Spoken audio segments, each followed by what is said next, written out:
19वां अध्याय 23वां पद हमने देखा था। सदोम और गमोरा को परमेश्वर ने क्या कर दिया? नाश कर दिया। क्यों? क्योंकि वो लोग, सारे लोग क्या थे? बहुत पाप से भरे थे। लेकिन उसमें हम एक कैरेक्टर का नाम लेना भूले नहीं, बल्कि समय नहीं था, लूत की पत्नी। आज हम पढ़ेंगे लूत की पत्नी और उनकी बेटियों के बारे में। यहां देखते हैं 19वां अध्याय 25वां पद से पढ़िए, पेज नंबर 21 पद 25। और उन नगरों को और उस संपूर्ण तराई को और नगरों के सब निवासियों को भूमि की सारी उपज समेत नष्ट कर दिया। भूमि की सारी उपज समेत क्या कर दिया? नष्ट कर दिया। नष्ट से मतलब ये नहीं कि वो आज तक नष्ट है। परमेश्वर जब बर्बाद करता है ना, तो उसको बचना बड़ा मुश्किल है। उसको सब कुछ क्या कर दिया? नष्ट कर दिया। और 26वां पद पढ़िए, पद 26। लूत की पत्नी ने जो उसके पीछे थी दृष्टि फेर के पीछे की ओर देखा और वह नमक का खंबा बन गई। और उसकी पत्नी जो उसके पीछे थी क्या करा? पीछे देखा और नमक का खंबा बन गई। जब सरदूतों ने उसको वहां से निकाला था तो उसको कहा था पीछे फिर कर ना देखना। सरदूत ने क्या कहा था? लूत को बोला पीछे फिर के ना देखना। याद है आपको?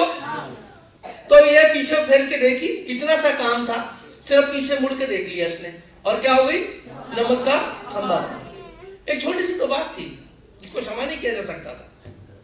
किया जा सकता था कि नहीं? छोटी सी बात थी, लेकिन फिर भी वो नमक का खंबा मतलब वो तो समझ लो खत्म ही हो गई, मर गई। उन लोगों के समान जो वहां मरे। लेकिन खुदा जब वो सरदूत वहां आए और वहां पर उन्होंने, उसकी पत्नी ने, बेटियों ने देखा कि कितना आतंक हो रहा है वहां पर, कितना हुल्लड़, सारा कॉलोनी के पुरुष, बच्चे, जवान सब वहां आ गए। और सरदूतों ने उनको निकाला कि चलो यहां से। ये सब देखा, आंखों से देखा, तो समझ जाना चाहिए कि जो हो रहा है और ये जो कह रहे हैं वो सही हो रहा है। तो इसका मुंह से निकला एक एक वचन पूरा हो रहा है ना। अगर नहीं देखा होता तो हम डामाडोल होते, पता नहीं है कि नहीं है। लेकिन उसकी आंखों के सामने हो रहा है कि सरदूत ने उसको अंधा कर दिया। वो जो सारे लोग थे, सरदूत ने क्या करा? उनको और टटोलने लग गए। वो टटोलने लग गए, उसके दरवाजे तक पहुंच नहीं पाए, टटोलने लग गए। और सरदूत ने उनको पकड़ा और जल्दी से बाहर निकाला। हालेलुया। ये सब देखा, कितना हल्लड़ मचने लगा, शोर मचने लगा पीछे, क्योंकि जब आग और गंधक बरसने लगी, शोर मचने लगा, तो उसको पता चलना चाहिए कि जो कह रहा है वो हो रहा है। आंखों के सामने सब कुछ हो रहा है, उसके बाद भी अगली आज्ञा ना मानना तो मूर्खता है। पतरस क्या कहता है इस घटना के लिए? पतरस ने कहा कि यह घटना आने वाले लोगों के लिए सीख है। हालेलुया। उस औरत के लिए, हमारे लिए सीख है। हमने देखा नहीं है, हमने उस चीज को देखा नहीं है, लेकिन हमारे लिए सीख है कि विश्वास करो ऐसा ही होगा।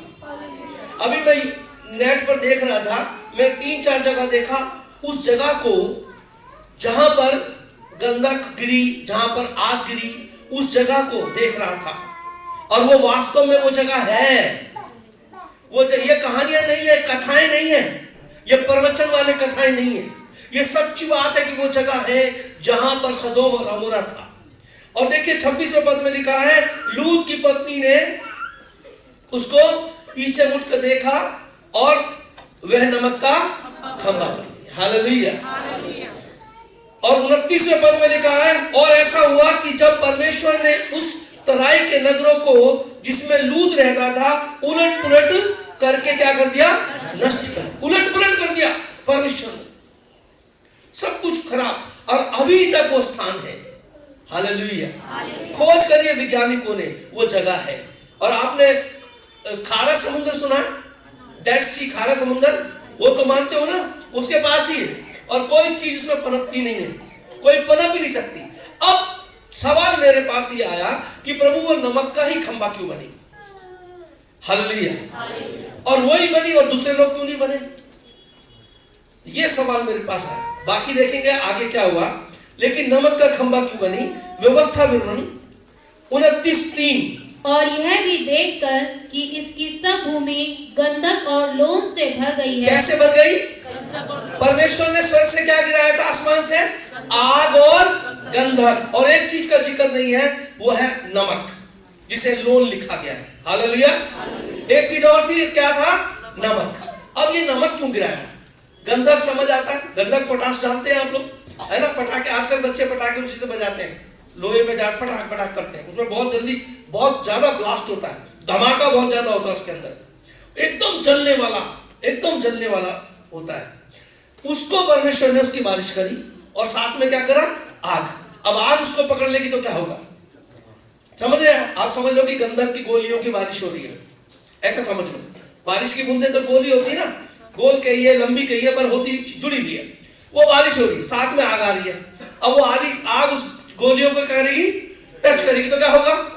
धमक धमक भड़ाके होंगे, है ना? तो वहां सीन क्या था? धमक। और साथ में क्या गिर रहा था? नमक। अब नमक क्यों गिर रहा था? इसने आगे लिखा है, पढ़ो, दोबारा पढ़ो, ध्यान से सुनिएगा। लोन से आगे बढ़िए। लोन से भर गई है और यहाँ तक जल गई है कि इसमें कुछ ना बोया जाता और ना कुछ जम सकता और ना घास उगती है। बस क्या हो गया? नमक काय के लिए हुआ? यहां तक भर गया कि उसमें कुछ बोया नहीं जाएगा, बल्कि घास भी नहीं। हालेलुया। ये मूसा देख रहा है, उसको लगभग 1000 साल बाद मूसा देख रहा है कि वो जमीन कैसी हो गई, और मूसा वहां जाना नहीं चाहता है। उस जमीन को लेना, उसके साथ वाली जमीन सोर को लेगा, उस जमीन को नहीं लेगा। हालेलुया। आप सुन रहे मेरी बात? उस जमीन को खुदा ने क्या कर दिया?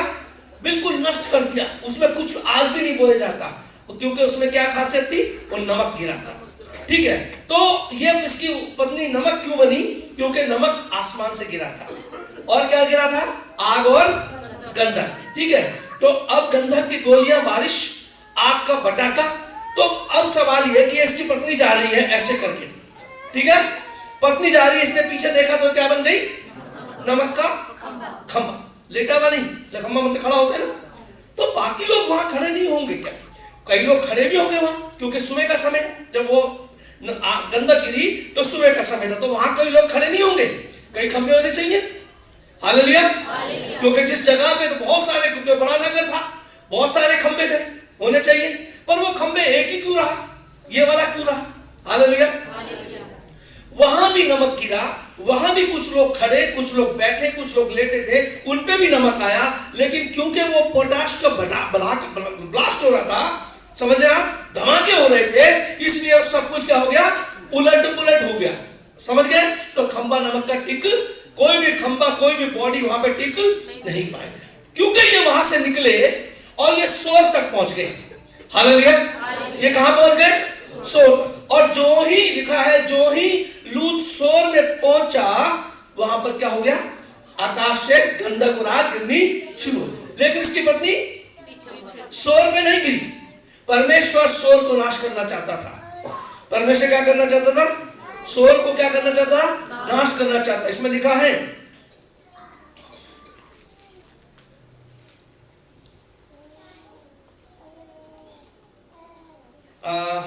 21वें पद में लिखा है, 21वां पद पढ़िए, 19 का 21। उसने उससे कहा, देख मैंने इस विषय में भी तेरी विनती स्वीकार की है कि जिस नगर की चर्चा तूने की है। उसको बोला पहाड़ पे जा, उसने बोला मैं चढ़ नहीं पाऊंगा पहाड़ पे, जल्दी जल्दी भाग नहीं पाऊंगा, साथ वाले नगर सोर में मुझे जान दे। तो उसने आगे बोला, हाँ, तब सरदूत ने कहा मैंने तेरी विनती सुनी। हाँ जी। जिस नगर की चर्चा तूने की है उसको मैं नष्ट ना करूंगा। उसको मैं क्या नहीं करूंगा? इसका मतलब नष्ट करने आया था, पर मैं नष्ट नहीं करूंगा। तो इसको नष्ट क्यों करने आया था? सदोम और अमोरा को नष्ट क्यों कर रहा था? बताइए। तो इसको नष्ट क्यों कर रहा था? इसमें भी, परंतु ये छोटा नगर था, ये बहुत छोटा नगर था, और लूत के जाने के कारण इस नगर को उसने कहा चल मैं इसको नष्ट, तेरी विनती मैंने सुनी इसलिए मैं इस नगर को नष्ट। याद रखिएगा, लूत के वजह से वो नगर बचा है, और ये नगर जब तक लूत वहां था तब तक बचा था। अगर एक भी, उसने कहा धर्मी लोग बहुतों को बचा लेते हैं, हालेलुया। अगर आपके जीवन में धार्मिकता है, आप अपने आसपास के लोगों को बचाए रखते हैं। याद रखिए, आपको मैंने एक बार कहा था, नोटिस करना, अगर आप दुआएं कर रहे हैं, आपकी कॉलोनी में, मोहल्ले में झगड़े खत्म हो जाएंगे, तो लोग दारू पी के दंगे फंगे खत्म हो जाएंगे। आप नोटिस करना, बहुत शांति आपको महसूस होगी आसपास के लोगों में। हालेलुया। आप अजमा के देखना, आपको लगेगा यार कितना पीसफुल जगह है, और जगह में लोग 2 मिनट लोग भीड़ इकट्ठी, वो गालियां दे रहा बैठ के, वो सब खत्म हो जाएगा। प्रार्थना में बड़ी सामर्थ्य, जहां आप खड़े होंगे आपका खुदा वहां खड़ा हो जाएगा, है ना। एक एक व्यक्ति की कीमत है खुदा के। एक लूत की वजह से 2 नगर नाश होते होते बच गए, लेकिन बाद में लूत हट गया तो नाश होने से नाश हो गए। और लूत कहां पहुंचा? सोर में। जैसे इसने सोर में नगर पैर रखा, वहां पर क्या हो गया? आग और गंधक गिरना शुरू हो गया। लेकिन इसकी पत्नी जो पीछे थी, इसकी पत्नी जो पीछे थी, तो कितनी पीछे रही होगी? सोर के और उस नगर के काफी बीच में होगी, ताकि वहां तक नमक के छींटे आ रही थी। याद है आपको? ध्यान है? तो इसलिए वो नमक का खंबा बन गई। हालेलुया। इसलिए क्योंकि नमक बहुतायत से, पर वो नमक क्यों फेंका था? क्यों फेंका था? ताकि जमीन कभी भी उपजाऊ ना हो। याद है, 1900 साल तक इजराइल पर नमक डाला गया। 1900 साल तक वहां खेती नहीं हो पाई। 1900 साल कम नहीं होते। रोम की फौज ने पूरे इजराइल में नमक भी खाद दिया था ताकि वहां खेती ना हो। 1900 साल तक खंडर बना रहा। अब पुरानी फोटो देखना आप इजराइल की, 17वीं शताब्दी 15वीं शताब्दी में, आपको लगेगा ही नहीं कि आज का इजराइल है। बिल्कुल बंजर, बिल्कुल खंजर, वो घास भी नहीं है वहां पर। इसलिए परमेश्वर ने उसे नाश करके उसके जड़ से, खुदा की खासियत क्या पता है? उसने कहा इन्हें जड़ से मिटा दो, क्योंकि इनके कुछ भी चीज एक निशानी बन जाएगी। कोई भी एक चीज निशानी बन जाएगी। हालेलुया। वो इसलिए नमक का खंबा बनी क्योंकि वो पीछे थी। कितना पीछे थी? काफी पीछे थी। याद रखिएगा, जब भेड़ झुंड में चलती है ना, तो वो सही दिशा में होती है। लेकिन एक भेड़ जब निकलती है तो वो झुंड से बिदक जाती है। तो उसके लिए क्या खतरा बनता है? शिकारी उसको खा सकता है, या वो खड्डे में गिर जाएगी, या मार्ग छूट जाएगा, लेकिन वो अपने मार्ग से भटक जाती है। हमें क्या करना चाहिए? अपने झुंड में चलना चाहिए। और उस झुंड का अगवा कौन था? लूत। हालेलुया। लूत अगवा था। उसे अपनी बेटियों के साथ, पति के साथ चलना चाहिए, लेकिन उसका मन कहां था? इतनी प्रॉपर्टी थी, इतना जमीन थी, इतने फसलें थी, बहुत धन संपत्ति थी, दामाद भी उसके वहीं थे, सब कुछ वही था, और उसका मन। यीशु ने क्या कहा लूका में? यीशु ने क्या कहा कि भाई जिसके सामान घर में रखा हो और विपत्ति आए तो सामान लेने मत लौटना। लूत की पत्नी को याद करो। क्या याद करना? वो सामान के चक्कर में पड़ी थी कि पीछे मेरा क्या रह गया? सामान, बहुत बढ़िया बढ़िया सब कुछ रह गया। याद करो। हालेलुया। परमेश्वर में बढ़ना है तो पीछे को सब छोड़ दो। प्रभु ने कहा है बिल्कुल नया दिन दिखाऊंगा, आगे बढ़ो। क्या पहन रहे थे, क्या खा रहे थे, कौन परिवार था, कौन दोस्त थे, सब छोड़ के आगे बढ़ो। और आगे बढ़ो, अपने लोगों के साथ बढ़ो। हालेलुया। पीछे मत होना, अपने लोगों के साथ बढ़ना। पीछे हो जाओगे तो आप पर हमला हो सकता है। और देखो, आपको पता है यीशु ने चेले कितने भेजे? 2 चेले करके भेजे। उसने कहा अकेले मत जाना, 2 करके। अब नीति वचन में क्या कहता है कि एक गिरेगा तो दूसरा उसको उठा लेगा। हालेलुया। एक गिरेगा तो दूसरा उसको उठा लेगा। इसलिए हम अपने परिवारों के साथ लगे रहें। इससे बेहतर कि हम दोस्तों में खड़े हो जाएं, औरतों में खड़े हो जाएं, भीड़ों में खड़े हो जाएं। अपने परिवारों के साथ रहें, मसीह के परिवार, आत्मिक परिवार, समझे आप? तब घर परमेश्वर का अनुग्रह तुम पे बना रहेगा। और प्रभु का वादा क्या है? जहां भी 2 या 2 से अधिक एक मन हो के जो करेंगे वो हो जाएगा। हालेलुया। तो ज्यादातर हम क्या देखते हैं? अपनी अपनी दुआ करते हैं लोग। घर में लोग अपनी अपनी दुआ करते हैं, और आदमी लोग तो बहुत ही शर्माते हैं दुआ करने में। जबरदस्ती औरत कहेगी कोई की तो बैठ जाएंगे, पर मुंह से निकलेगा नहीं शब्द। अरे खुदा हमारी इज्जत बढ़ाता है, हमारी इज्जत खुदा बढ़ाता है। जिस घर में पुरुष का मान संभाल लेगा ना परमेश्वर की महिमा की, वो घर बहुत आगे बढ़ेगा। कौन संभाल लेगा? क्योंकि खुदा ने पुरुष से चाहा, परमेश्वर ने किससे चाहा? और लेखा किससे लिया? लेखा किससे लिया? पुरुष से लिया। हवा से लेखा नहीं लिया, आदम से लिया। हालेलुया। याद रखिएगा। तो मैं पुरुषों को मैं कहता हूं, अपनी लाज शर्म छोड़ दो। बिल्कुल मत सोचो हम कैसा बोलते हैं, कैसा गाते हैं, कैसे अब मेरी पत्नी क्या कहेगी, बच्चे क्या कहेंगे, तो कल दारू पीते थे। छोड़ दो सब, नए हो जाओ और अपने घर के साथ बैठ जाओ दुआ करने। हो सकता है कुछ दिन आपको उनसे सीखना पड़े, हो सकता है, लेकिन कमान आपके हाथ में रहेगी, ये प्रभु का वरदान है आपको। और जब कमान लेके आप चलोगे, आप यकीन मानो आप ऊंचे पे नजर आओगे, अपने परिवार में ऊंचे पे। शुरू में आदमी होते हैं ना, थोड़ा शर्म सी आती है, शर्म छोड़ दो, क्योंकि खुदा उसके आगे हमारी औकात क्या, हम नंगे हैं उसके आगे, हम बिल्कुल नंगे। हालेलुया। इसलिए परमेश्वर की ओर देखो, उस औरत की तरह नहीं पीछे रहना। उस औरत ने पीछे देखा, अपने घर परिवार दुनिया को देखा। देखिए याकूब क्या कहता है 4:4 में, याकूब 4:4, हे व्यभिचारिणियों, क्या तुम नहीं जानती हाँ कि संसार से मित्रता करनी परमेश्वर से वैर करना है। संसार से मित्रता ये सबके लिए। उस स्त्री का मन तो वहां था, संसार में, लोभ में, सब कुछ में उस स्त्री का मन था, लेकिन खुदा सबके लिए कहता है कि संसार से मित्रता करना क्या है। अब देखिए दो हिस्से हैं, हम यहां रहते हैं पर हम यहां के हैं नहीं। आप ऐसा समझ लो कि आपके घर का बच्चा अपने दोस्त के घर गया है, उसको कहां आना है, उसको वापस कहां आना है, अपने घर में आना है ना। पर वहां पे वो दारू पी रहा है, नशा कर रहा है, आप कुछ भी बुरे काम कर रहा है, तो क्या उसको उसी दशा में आना है? अगर वो दारू पिए, नशा करे, बहुत बुरी काम करे, तो क्या वो अपने घर की परिस्थितियों को बदल नहीं रहा? यानी वो इस लायक नहीं रहा कि वो यहाँ आ सके। वो अगर वो वहां गया है तो उसको वहां मन नहीं लगाना है। उसका मन कहाँ होना चाहिए? मेरे घर के हालात, मेरे घर का माहौल, वो पवित्रता, वो प्रार्थना, वो मसीह का रहना, वो मेरा जीवन है। और मुझे यहाँ आकर अपने जीवन को बदलना नहीं है, क्योंकि मुझे वैसे की वैसे वहां पहुंचना है। आप समझे? हम लोग कहां से आए हैं, कहां से रखा है? स्वर्ग से प्रभु ने पहले अदन की वाटिका में रखा था, फिर कहां रख दिया? जमीन पे, वापस वहीं लेके जाएंगे। हालेलुया। तो हमें वहां जाना है, हम सब जानते, आप जानते हैं हमें कहां जाना है? और हमारे घर का मुखिया कौन है? परमेश्वर पिता, यीशु मसीह हमारा मुखिया, यीशु मसीह। हमें वहां जाना है, तो इस संसार से मित्रता करने का क्या फायदा है? और अगर हम यहाँ मित्रता करेंगे तो इनके जैसे हो जाएंगे। मित्र से आप हाथ मिलाते हैं, मित्र जब ही मित्र बनेगा जब आप उसके जैसे विचार रखते हैं। याद रखिएगा, आप मित्र तभी बन पाएंगे और वो आपका मित्र जब ही आपको वो आपको अच्छा तब लगेगा जब आपकी दोस्त सुनेगा, आप उसके जैसे दो कहोगे, है ना। आप गूंगे को मित्र नहीं बना सकते, गूंगे को मित्र यानी तो कुछ बोलता ही नहीं, ये कुछ सुनता ही नहीं। हमारा मित्र संसार में बनने का मतलब है हम संसार के जैसे बन जाते हैं और हम वापस वहां नहीं जा सकते। हालेलुया। तो याद रखिएगा, संसार से मित्रता, परमेश्वर से बैर। मतलब मैं बैर क्यों हुआ भाई? मित्रता करी पर खुदा से बैर क्यों हुआ? क्योंकि मैं जानता हूं कि मेरे को वो वापस नहीं लेगा।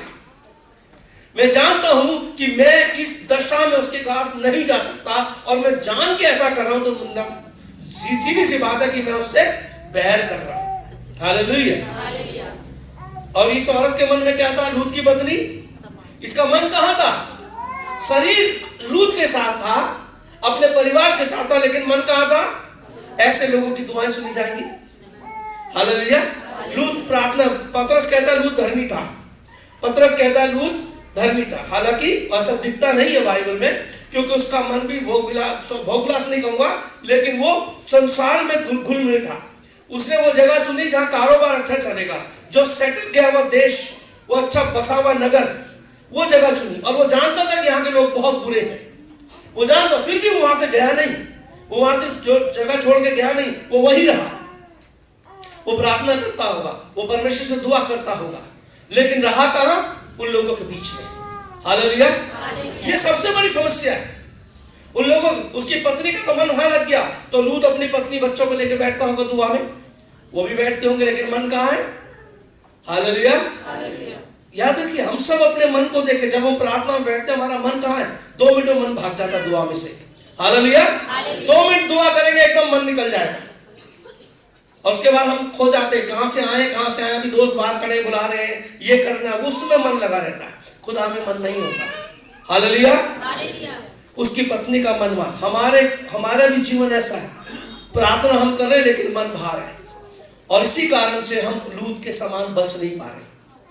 हमारे देखो, अगर यीशु, आप ये क्या कहते हैं, यीशु सच्चा है कि झूठा है? सच्चा है। सामर्थ्य है कि नहीं? वो आशीष देता है कि नहीं? फिर कई घरों में आशीष क्यों नहीं? अगर वो क्या आशीष देता है, पैसे देगा कि नहीं? मैं पैसे की बात करूं, पैसे जरूरत है कि नहीं है? मेरी तो सबसे ज्यादा नहीं है कि नहीं? हाँ, तो क्या कौन देगा हमें? आज के समय में जब नौकरी नहीं, कुछ नहीं, तो कौन देगा?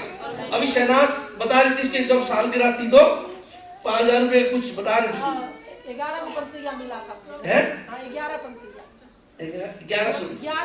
11 पंसुइया मिला था, मतलब 5,500। 5,500। हाँ। 500 करोड़। कह रही थी दुआ थी, और दुआ हमने रखा ली, पैसे थे नहीं। हाँ, नहीं थे। और सोचने लगी क्या करूं, क्या खूब दुआ करी, और अचानक से उसने उस जगह को देखा और 5500 रुपये मिले। अच्छा, आप में से कितने लोग हैं जो 5500 रुपये रख के भूल जाते हैं? कोई है आप में से? मैं तो 500 ना भूलूं। अब मैं तो कोई ले जाता 10 रुपये तो सोचता है 9 खर्चो, एक क्यों नहीं दे रहा वापस? मैं तो सोचता हूँ एक वापस क्यों दिया इन्हें? ऐसा ही है ना? 5500 रुपये मिलना मजाक है? कौन देगा? कौन देगा? मेरे जीवन में गवाही है बहुत सारी, इनके जीवन में तो मेरे को अपनी वो गवाही याद आ गई जो मैंने दी थी। भाई पैसे तो मेन जरूरत क्या है? पैसा। कौन देगा? दे सकता है? जब परमेश्वर यीशु को अपना मंदिर का कर देना था तो उसने क्या करा? मंदिर में जाने के लिए टैक्स लगता था, टैक्स देने के लिए यीशु कहां से देगा? वो तो नौकरी करता नहीं था, ठीक है, तो वो कहां से देगा पैसा? और वो टैक्स वाला बोला भाई तुम्हारे गुरुजी टैक्स नहीं देंगे क्या? मंदिर में जा रहे टैक्स कौन देगा? वैसे बहुत से लोग टैक्स नहीं देते, यहाँ पर मैं बता दूं, बहुत से लोग यहाँ टैक्स नहीं देते हैं। और अगर देना नहीं है तो यीशु मसीह को कैसे दिया जाता है? क्योंकि यीशु ने कहा मैं पिता का पुत्र हूं, इस मंदिर का स्वामी हूं, लेकिन फिर भी मैं दे रहा हूं ताकि मेरे चेले सुने, मेरे अनुयायी सुने कि मुझे देना चाहिए। पर यीशु के पास था ही नहीं, तो उसने क्या करा? उसने पतरस से बोला जा मच्छी पकड़ और कांटा डाल, जो पहली मच्छी मिले उसके मुंह में से तेरे को सिक्का मिलेगा सोने का। अब पतरस गया और सोचा यार पता नहीं क्या बोल दिया यीशु ने यार। मच्छी ने कांटा डाला, मच्छी निकली और उसने मच्छी खोला, अरे सोने का सिक्का, ये लेके घूम रही थी परमेश्वर ने। यीशु जी अब देना है, अब देना है। वो ऐसे तो होगा, वो कहां से लाई होगी? वो सिक्का कहां से लाई होगी? अरे हमसे ज्यादा जानवर समझदार है, वो ऐसी चीजें फालतू चीज खाते नहीं है, हम तो फिर भी खा लेते हैं, वो नहीं खाते फालतू चीज। हालेलुया। वो मछली लेके घूम रही सोने का सिक्का, किसके लिए? पतरस और यीशु के लिए। देना कहां था? मंदिर में देना था। हालेलुया। नहीं है देने के लिए तो दुआ करो, परमेश्वर देगा निश्चित। हमारा परमेश्वर ऐसा है। तो हम में से बहुत से लोगों के हालात अच्छे क्यों नहीं है ना? क्यों नहीं है? वो हमें ऊंचा रखता है। बाइबल कह रही है, झूठी तो है नहीं। 2000 साल से इसको हम इस्तेमाल कर रहे हैं, वरन 3,500 साल से लोग पढ़ के इस्तेमाल कर रहे हैं। पृथ्वी के लोग ऊंचे हो गए, बहुत से लोग खड़े होकर गवाहियां देते, हमारे खुद को प्रभु ने ऊंचा कर दिया, तो फिर बाकियों के क्यों नहीं है? क्योंकि हमारा जीवन खुदा की इच्छा के अनुसार है। अगर उसकी इच्छा के अनुसार चलते रहेंगे निश्चित वो आशीष देगा। अपने आप को जांचो, टटोलो कि कहाँ कमी है। जो दशवांश दे रहे हैं उनके जीवन में कुछ कमी है, जो नहीं दे रहे हैं वहां तो कोई चांस ही नहीं आशीष आने का। ये भी जान लेना, जो नहीं देते हैं वो किसी भी हालत में उसके हालात अच्छे नहीं होंगे, मेरी गारंटी है। वो तनख्वाहें बढ़ जाएंगी लेकिन हालात अच्छे नहीं होंगे। बिना बोए आप काट नहीं सकते। मेरा टॉपिक ये नहीं है। मेरा टॉपिक है कि जब हम संसार में मन लगाते हैं तो हम परमेश्वर से बैर रखते हैं। इस स्त्री ने उन सब चीजों को देखा और चीजों के लालच में वो पीछे को मुड़ी, चाहे वो रिश्तेदार हो चाहे कुछ भी हो, लेकिन उसको क्या हुआ? परमेश्वर से बैर। और परमेश्वर ने उसको क्या बना दिया? नमक का खंबा। हालेलुया। इब्रानियों 4:1 पढ़िए एक बार। जबकि उसके विश्राम में प्रवेश करने की प्रतिज्ञा अब तक है तो हमें डरना चाहिए। किसे डरना चाहिए? किसे? उनको जो पाप कर रहे हैं, जो चर्च नहीं आ रहे, उनको डरना चाहिए? जो सुन रहा है उनको डरना चाहिए? हमें डरना चाहिए। अभी विश्राम में प्रवेश नहीं किया, अभी हमने उसके राज्य में प्रवेश नहीं किया। राज्य कब आएगा? जब यीशु मसीह आएगा, या तो वो लेके जाएगा जब, या फिर अंत समय में आएगा। अभी राज्य आया तो नहीं, अभी तो नहीं आया ना। पर हमने क्या होना चाहिए? उस विश्राम के लिए क्या करना चाहिए? डरना चाहिए। हाँ जी, पूरा हो गया। तो हमें डरना चाहिए, ऐसा ना हो कि तुम में से कोई जन उससे वंचित रह जाए। हालेलुया। क्या हो जाए? उस राज्य से छूट जाए, उस विश्राम से छूट जाए। किन में से? किन में से? हम लोगों में से, हम लोगों में से। यानी हमारे पूरे चांस है कि हम छूट जाएंगे। हालेलुया। यही मतलब हुआ ना, हमारे चांस हैं जो नहीं आ रहे, जो नहीं सुन रहे, उनकी हम बात नहीं कर रहे, ये उनकी बात नहीं कर रहा, कह रहा है तुम में से कोई ना छूट जाए। इसका मतलब हमारे स्थितियां ऐसी नहीं है जिसको वो कहे कि नहीं तुम बिल्कुल सही चल रहे हो। और यही कारण है हमारे घरों में आशीष नहीं है। हमारे शरीर में आशीष होने चाहिए, हमारे चेहरे पे आशीष होने चाहिए, हमारे घर में आशीष होनी चाहिए। ठीक है ना?